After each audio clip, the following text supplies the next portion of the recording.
Reasonable doubt refers to sufficient doubt on the part of jurors for acquittal of a defendant based on a lack of evidence.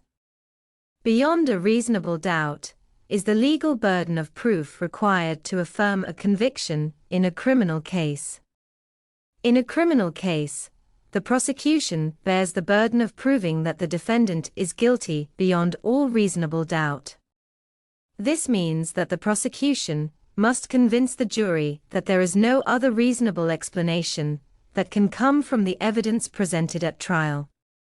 In other words, the jury must be virtually certain of the defendant's guilt in order to render a guilty verdict.